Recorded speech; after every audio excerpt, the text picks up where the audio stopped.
Here's a question. Would you leave $50,000 sitting on the table? Of course not.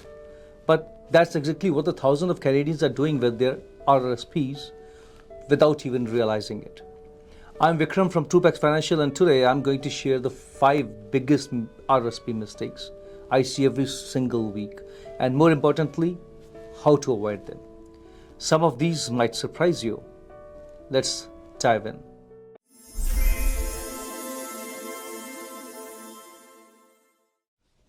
Mistake number 1, treating your RRSP like a saving account. Mistake number 1 is the most common one, and honestly, it breaks my heart every time I say it. People contribute to their RRSP, which is great, but then they just leave the money sitting there in cash. They think, okay, I have done my RRSP contribution, I'm good. Here's the reality. An RRSP is not an account, it's an investment. Think of it like a container. You need to put something inside that container to make it grow. Let me show you what this costs you. Sarah contributes $5,000 a year to her RRSP for 25 years. She leaves it in a savings account earning 1% interest. At the end, she has about $141,000. Her friend Michael does the exact same thing, $5,000 a year for 25 years, but he actually invests that money in a balanced portfolio, earning a modest 6% annually. He ends up with $274,000. Same contributions, same timeline, but Michael has $133,000 more just because he understood that RRSP is a vehicle, not the destination. Don't make this mistake. Contribute and invest.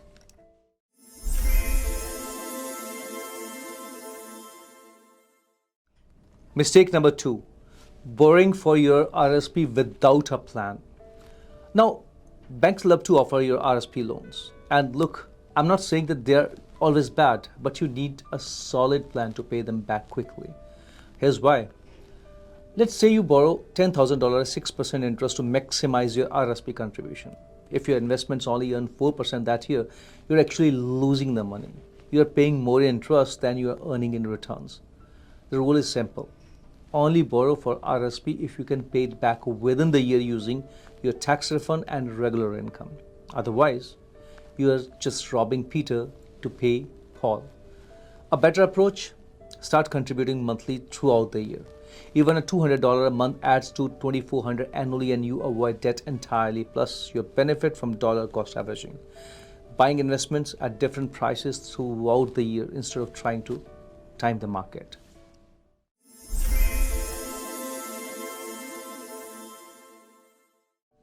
Mistake number 3, withdrawing early. Life happens. I get it. Sometimes you need money, but withdrawing from your RRSP before retirement is one of the most expensive financial moves you can make. Here's what people don't realize. When you withdraw from your RRSP, it's added to your income for that year and taxed at your marginal rate. Plus, you lose that contribution room forever. Let me break this down with real numbers. You withdraw $20,000 from your RRSP. You are in a 35% tax bracket.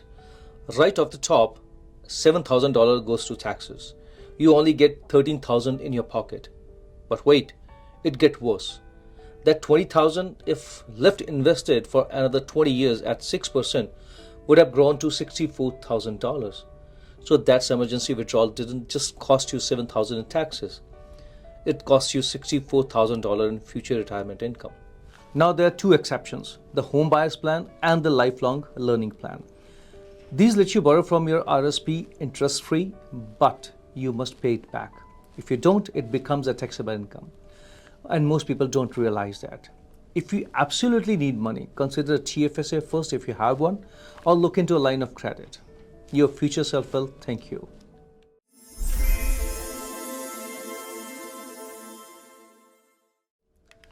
Mistake number 4, not understanding your timeline. Here's a mistake that's more subtle but just as costly. Putting your RRSP money in the wrong investments for your timeline. If you're 30-year-old and your RRSP is entirely in GICs earning 3%, you are being way too conservative. You have 35 years until retirement. You can handle market fluctuations because you have time to recover. And on the flip side, if you are 60 and your RSP is 100% in aggressive tech stocks, we need to talk. You're too close to needing that money to take huge risk. Here's a simple guideline. If you're under 40, you can afford 80 to 90% in growth investments like equity funds. If you're 40 to 55 years old, balance it out. Maybe 60-70% growth and 30 to 40% in stable income. And when you grow 55 plus, start shifting towards 50 to 60% stable investments to protect what you have built. Your RSP strategy should evolve with your life. What worked at 35 doesn't work at 65.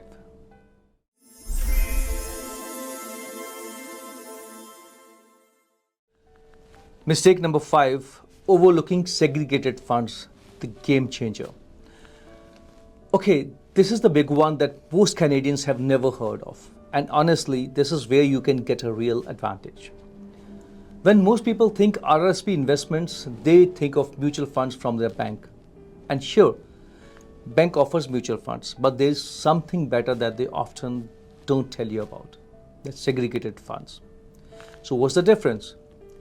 Segregated funds are like mutual funds, but they are insurance contracts, and that gives you 3 massive advantages.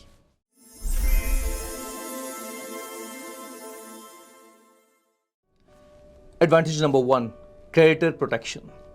If you're a business owner, a professional, or anyone who might face legal liability, segregated funds are protected from creditors. Your RSP is safe even if your business faces a lawsuit. Bank mutual funds, no such protection.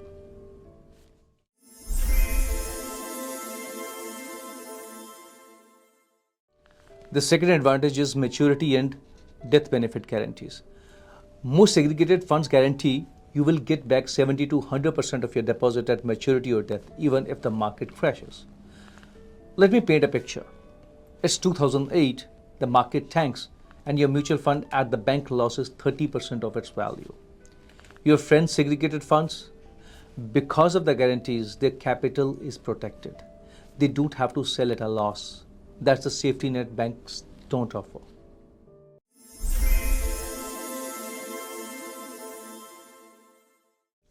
Advantage number 3, that's a bypass probate. When you pass away, segregated funds with a named beneficiary go directly to the loved ones. No probate fee, no delays, no public record.